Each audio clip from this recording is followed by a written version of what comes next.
아멘. 자, 6절과 7절에 열거된 특권을 누리기 위해서 이방인들이 행해야 할 일들이 자세하게 열거하고 있음을 보게 됩니다. 보니까 나 여호와에게 연합하여 섬기며 그를 섬기며라고 했습니다. 그래 보니까 여호와와 연합하여 그를 섬기며라고 했습니다. 3절에 보시면 3절에 뭐라고 되어 있습니까? 여호와께 연합한 이방인들은 여호와께서 나를 그 백성 중에 반드시 갈라내시리라 말하지 말며 고자도 나는 마른 나무라 말하지 말라. 여기 여호와께 연합한 이방인. 오늘 여기 6절에도 또 나 여호와에게 연합하며 섬기며 라고 했습니다. 여호와와 연합하며 그를 섬기며 라고 했습니다. 이 연합이라는 뜻이 이스라엘 지파 중에 레위 지파의 이름이 뜻이 연합입니다. 레위 지파의 제사 직무와 연관된 용어라고 할 수 있습니다. 이 연합이란 말이에요. 하나님과 연합한다.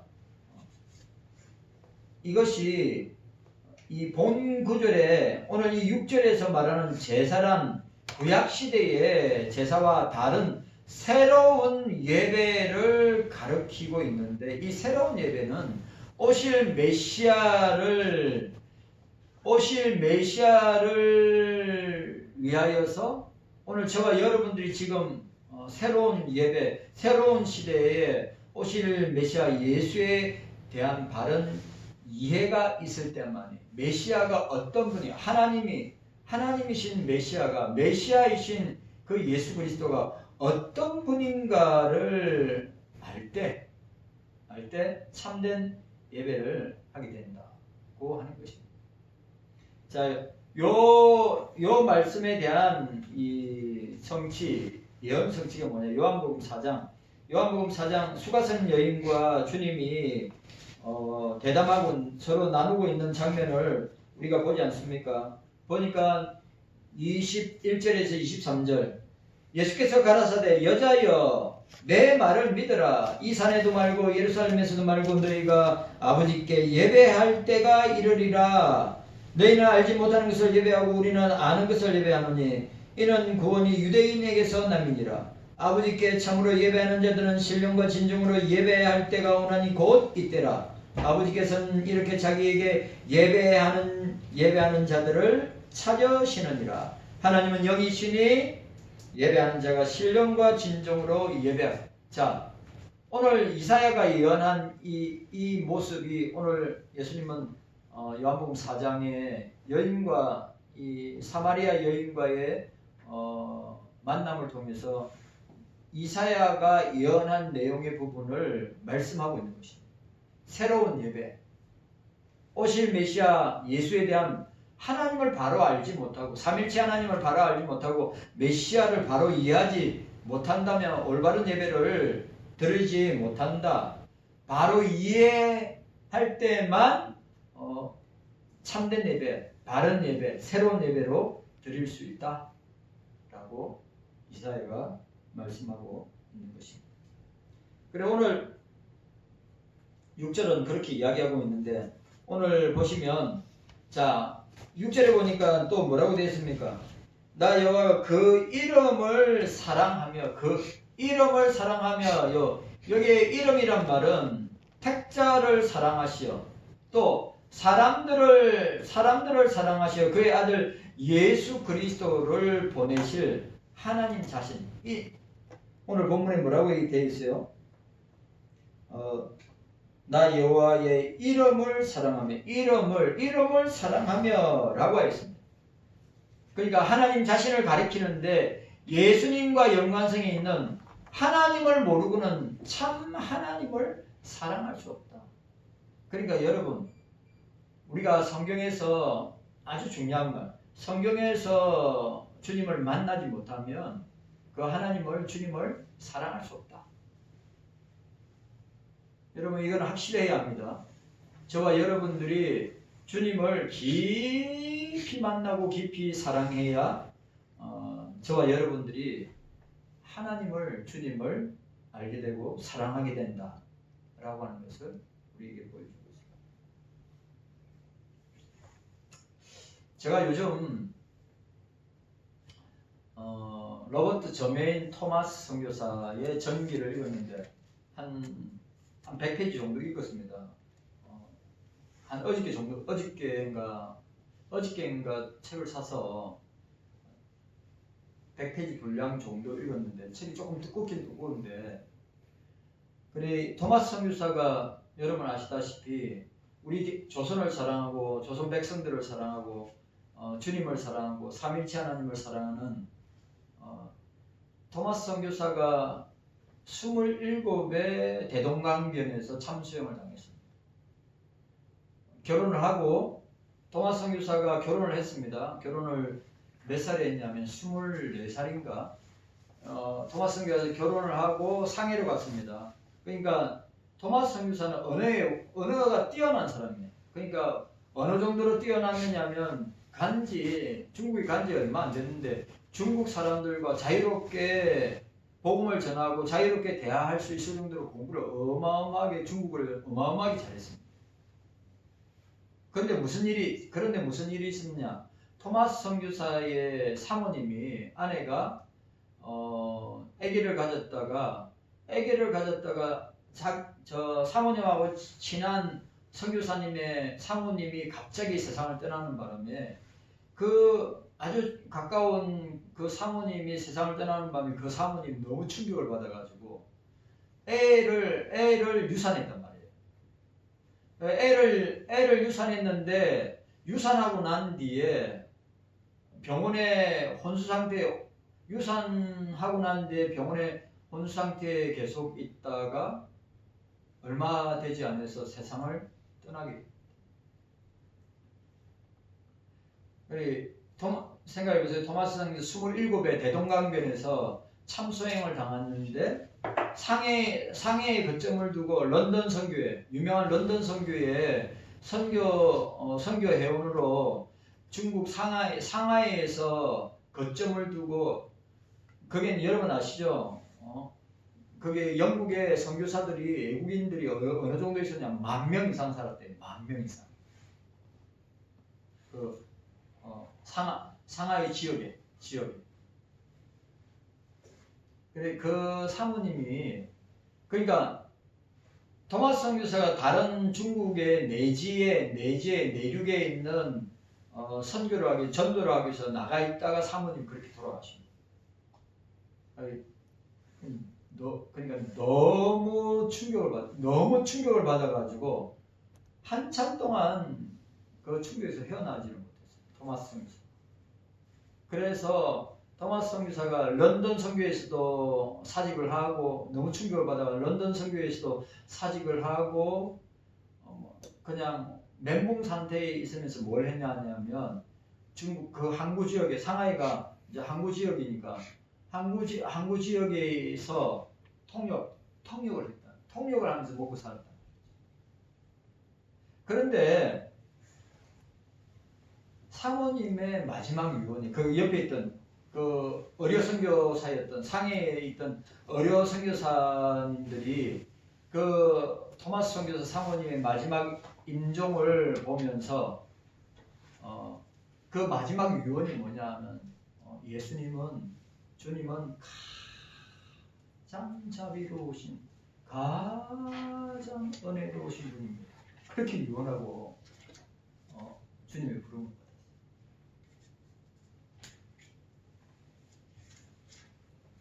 여러분, 우리가 주님의 이름을 깊이 사랑하고 주님을 알아야 합니다. 그때 토마스 선교사 사모님의 나이가 25인가 밖에 안 됐어요. 25. 네? 그런데도 아시죠? 그 토마스 선교사가 웨일즈 부흥의 역사를 웨일즈 부흥에서 직접 눈으로 본 사람이란 말이죠. 그러니까 양가가 전부 다 경건한 가정입니다. 그래서 제가 그 책에 사모님의 유언이 마지막 숨이 끊어지면서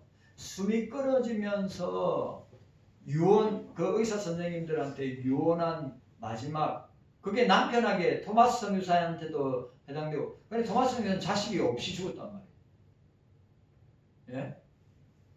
토마스 선교사는 그렇게 사모님과 애가 유산 당하면서 사모님이 유산과 함께 그렇게 주님의 부름을 받으면서 난 뒤에 토마스 선교사 한동안은 사역을 못하다가 조선 사람을 만나고 그러니까 상하이에 있었죠. 조선 사람을 만나고 조선에 대한 이 예수 그리스도의 복음을 조선에다가 전해야 되겠다는 열망이 불이 뜻 일어나게 돼요. 조선 사람을 만나고 그리고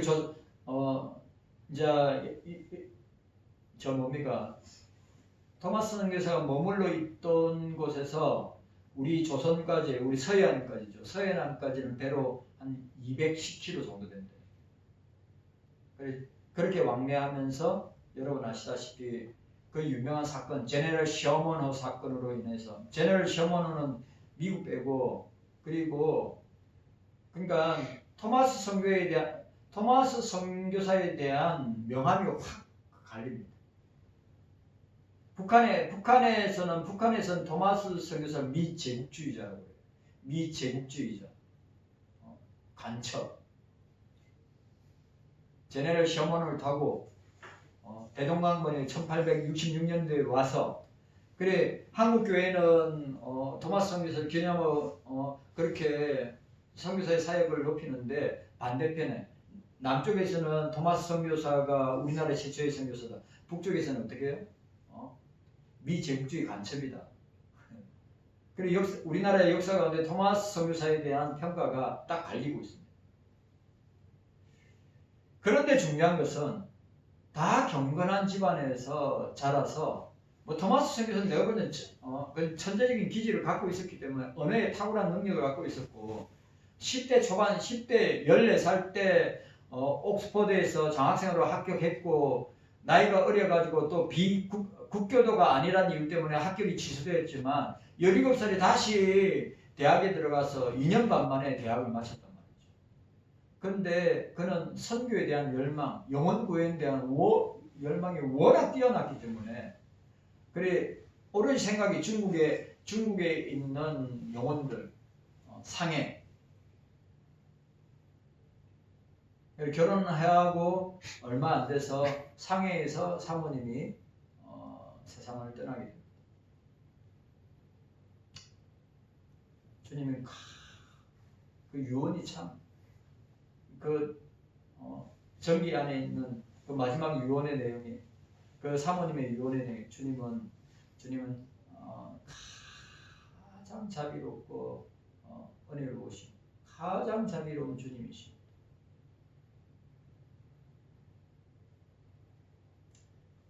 여러분, 저와 여러분들은 주님을 사랑해야 되고 주님을 깊이 만나고 체험하고 그 이름을 사랑하는 여러분들이 되셔야 됩니다. 네.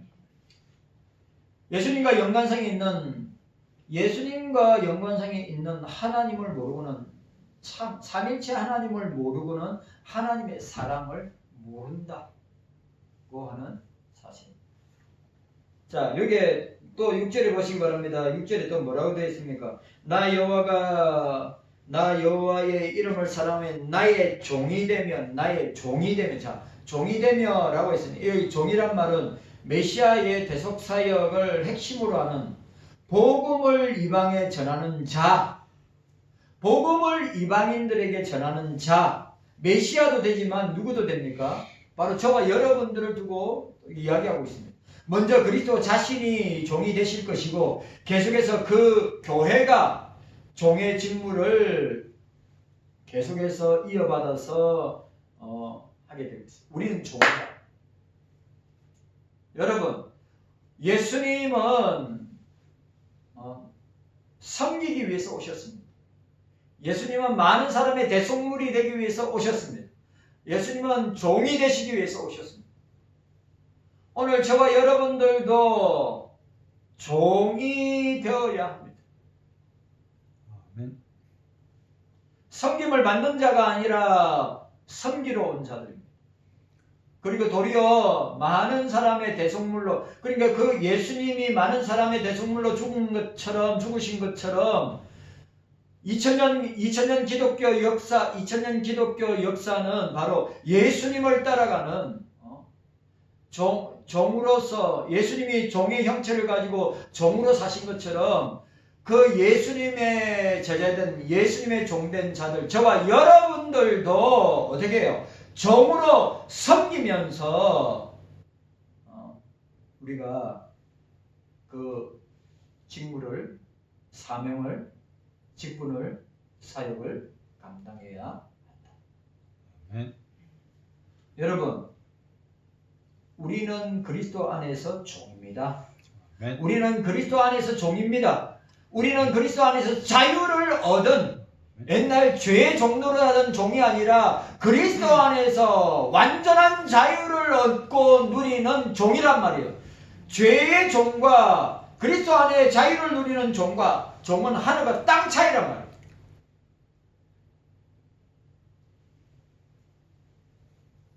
오늘 저와 여러분들이 이 사실을 알고 우리는 주님을 사랑해, 주님의 이름을 사랑해야 됩니다.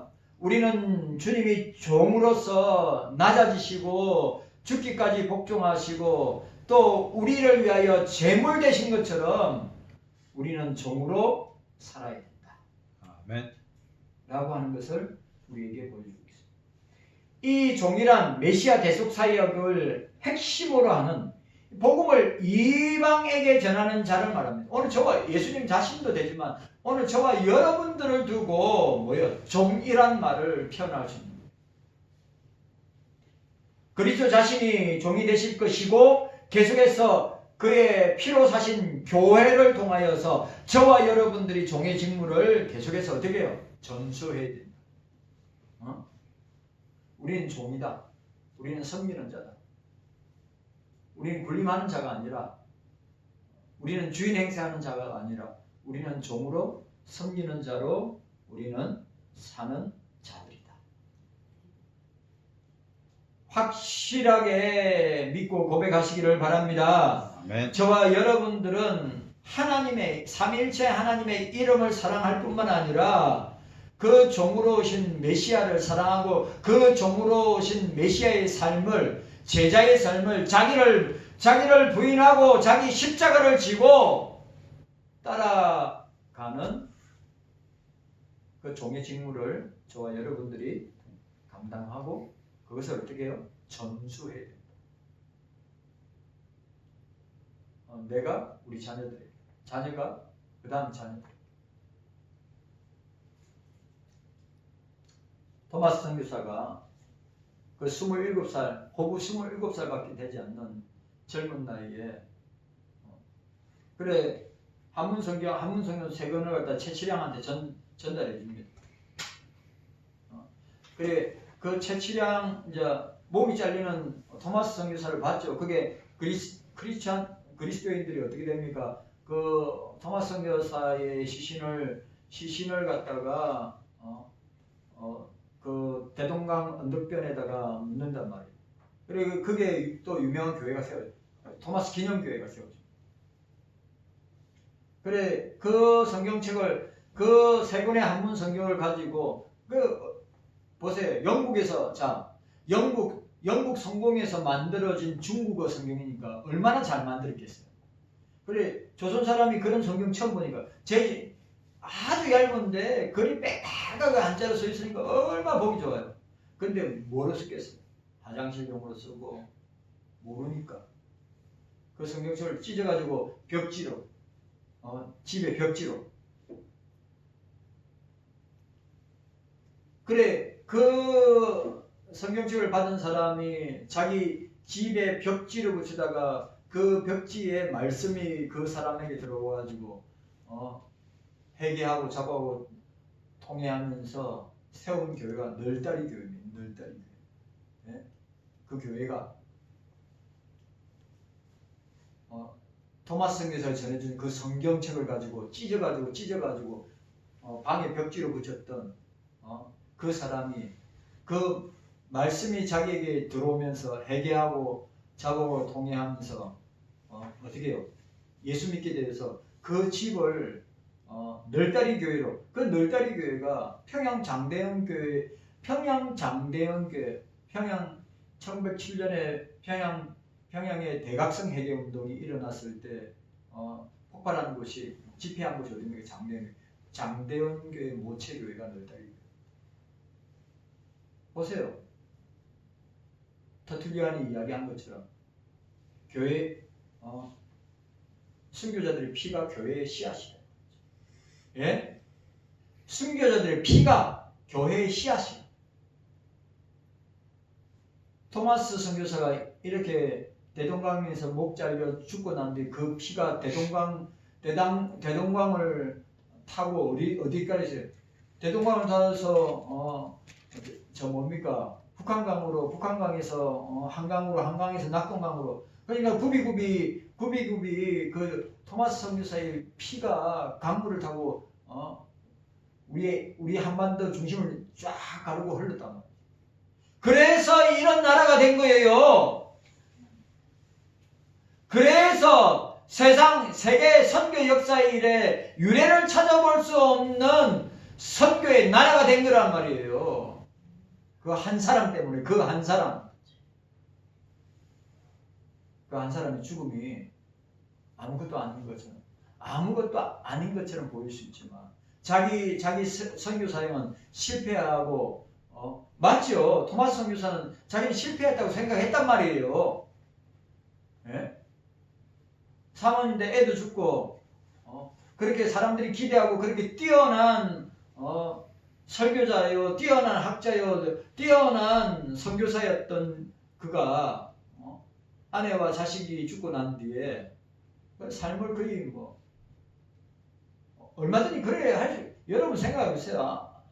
아내와 자식이 그래 죽었는데 그것도 갑자기 죽었는데 그것도 머나먼 타국 땅인 중국의 상해에서 죽었는데 충격을 안 받겠어요?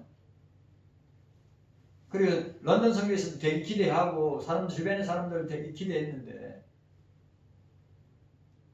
실패했다고 생각하지만 조선 사람을 만나고 조선에 대한 주님의 사랑을 깨닫게 되고 내가 조선에 가서 복음을 전해야 되겠다. 자기는 상해에 와서 복음을 전해야 되겠다. 그리고 내륙으로 계속 중국 내륙으로 나가면서 복음을 전했단 말이죠.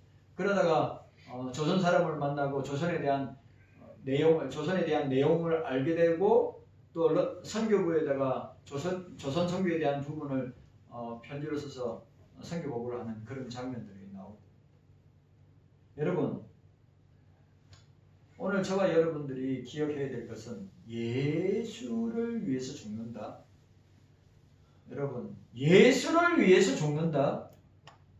이 세상에서 가장 복된 일이, 가장 가치 있는 일이 뭐냐? 예수를 위해서 고난받고, 예수를 위해서 핍박받고, 예수를 위해서 죽는 것이 가장 복된 것이다. 아멘. 토마스 선교사.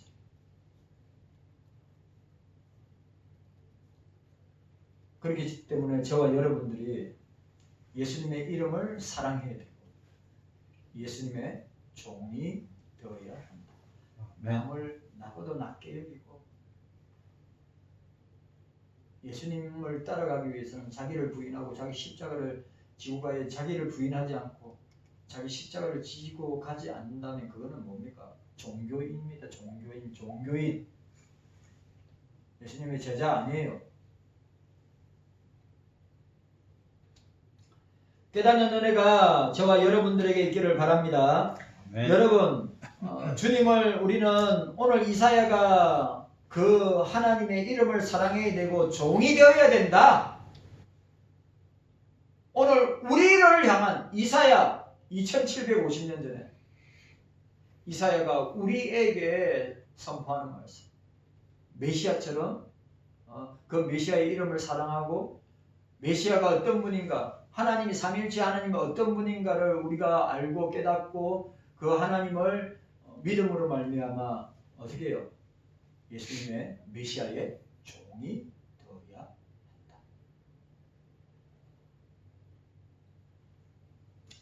자, 6절에 뭐가 또 나옵니까? 단어가 안식이 나옵니다. 안식.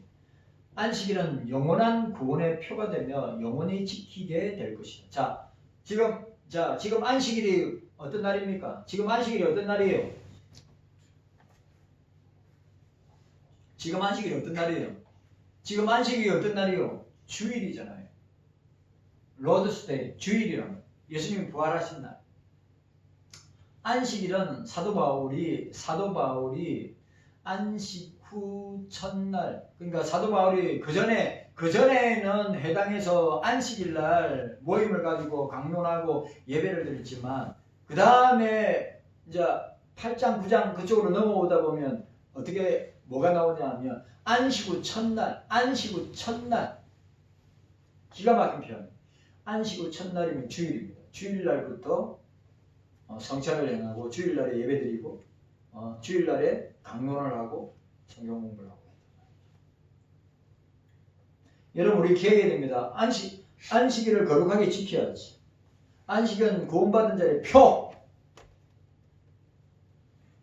그 안식일이 주일이란 말이에요. 예수님께서 사망권세 이기시고 부활하신 날이 주일이 그 안식이란 말이에요. 여러분, 주일을 구별해야 됩니다. 여러분, 주일을 구별해야 됩니다. 아멘. 이제 제가 늘 이야기했듯이 새벽 예배도 안 해. 요즘 새벽 예배도 안 해. 금요 기도회도 안 해. 그 다음에 수요 예배도, 여러분 요즘 수요 예배 아시죠? 요즘 수요 예배 11시 예배도 드려요. 수요 예배도 몰라요. 성경 공부를 해요. 수요 예배 성경 공부하는 교회들 꽤 많아요. 또 수요 예배를 갖다가 오전에 11시에 하는 교회들 꽤 많습니다. 이제 아예 수요 예배도 없는 교회도 많고, 금요 기도회도 없는 교회도 많고, 새벽 예배도 없는 교회도 많고.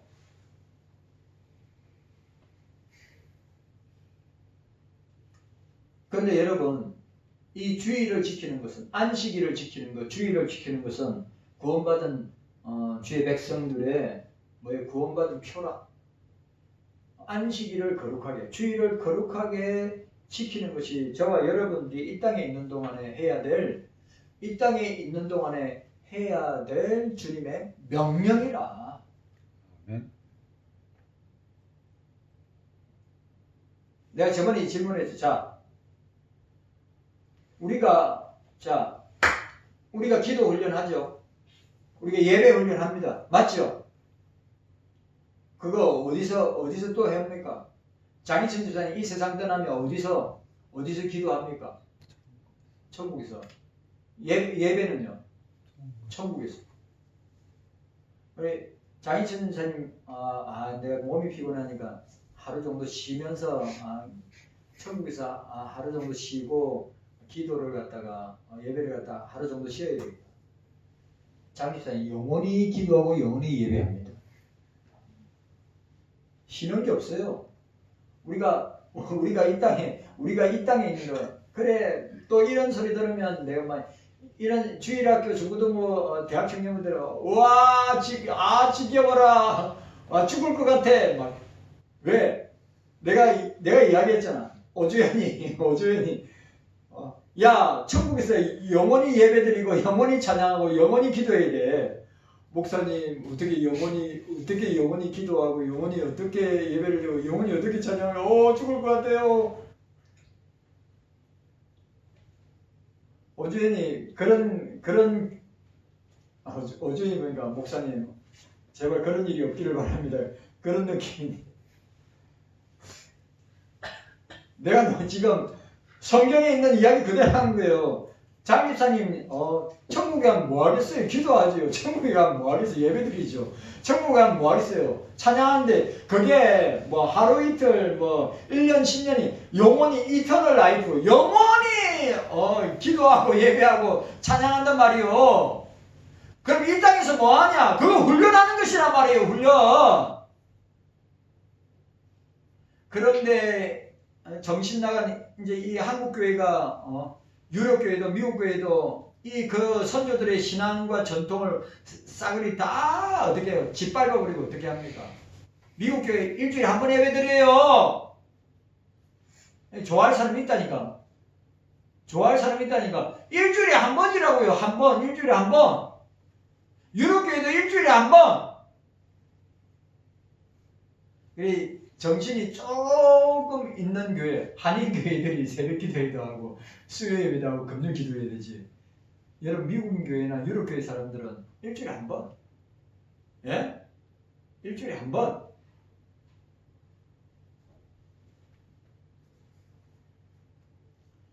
여러분 천국에서 우리가 살게 될 우리 모습이 이 땅에서 뭐예요? 훈련의 현장이에요. 목사님 기도 안 했으면 좋겠어요. 세상에서 목사님 기도 안 했으면 좋겠어요. 목사님 예배 안 드리셨으면 좋겠어요. 목사님 찬양 안 했으면 좋겠어요. 목사님 너무 피곤해요.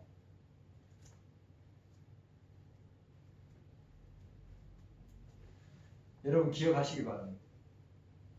우리 천국에서 영원히 예배합니다.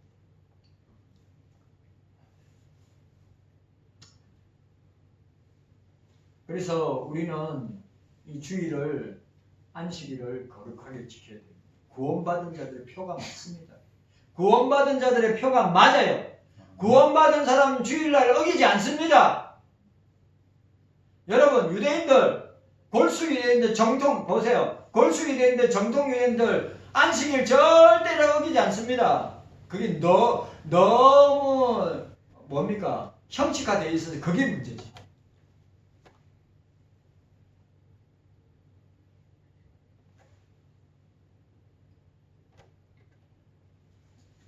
자, 7절 말씀. 오늘 7절 말씀 보도록 하겠습니다. 7절 말씀. 오늘 7절 말씀. 자, 7절 말씀 함께 읽도록 하겠습니다. 시작. 내가 그를 나의 성산으로 인도하여 기도하는 내 집에서 그들을 기쁘게 할 것이며 그들의 번제와 희생은 나의 단에서 기꺼이 받게 되리니 이는 내 집은 만민이 기도하는 집이라 일컬음이 될 것임이니라고 하였습니다. 오늘 나의 성산이라고 했습니다. 여러분 나의 성산이 뭡니까? 문자적으로 예루살렘을 말합니다. 나의 성산. 예? 예루살렘이죠. 시온이죠. 그러면 궁극적으로 뭡니까? 나의 성산은 궁극적으로 어디예요? 새하늘과 새 땅, 새 예루살렘이에요. 여러분 요한계시록 시온은 뭡니까? 어린 양과 14만 4천 명 어린 양과 예수 그리스도의 인을 받고 예수 그리스도의 세마포옷을 입은 자들이 선 곳이 시온산인데 거기 천국이란 말이에요. 오늘 나의 성산 시온산입니다. 나의 성산 예루살렘입니다. 나의 성산 예루살렘 성전입니다. 문자적으로 예루살렘을 그리고 영적으로 메시아 시대에 하나님이 임재하시는 교회 성산 나의 성산 교회 성전 구약시대에는 성산 구약시대는 예루살렘 구약시대는 시온 신약시대는 교회 회당 신화국의 회당 교회 그러니까 문자적으로는 장소를 의미하는 예루살렘이지만 영적으로는 주님께서 이 땅에 오셔서 주님이 함께 하시는 주의 성령이 통치하고 다스리시는 함께 하시는 교회가 된다고 하는 사실입니다. 주님의 교회 주님이 피로 사신 교회. 자, 그리고 오늘 보세요. 번제와 7절 하반절을 보니까 그들의 번제와 희생은 나의 제단에 기꺼이 받게 되리니라 했습니다. 이 표현은 문자 그대로 희생제사가 이방인에 의해서도 수행될 것을 가리키지 그러니까 이방인들에 의해서 수행될 것이라고 말하는 것이 아니라 문맥적으로 보면 메시아 시대에 있을 일들을 다루고 있는 것입니다. 예수님 시대에 일어날 일. 메시아가 자신의 몸을 단번에 제사로 드림으로 구약 희생 제사, 구약의 모든 제사 제도는 폐지될 것임을 보여주고 있습니다. 뭔 말인지 이해가시죠? 번제와 희생을 나의 제단에서 기꺼이 받게 되리라. 제단.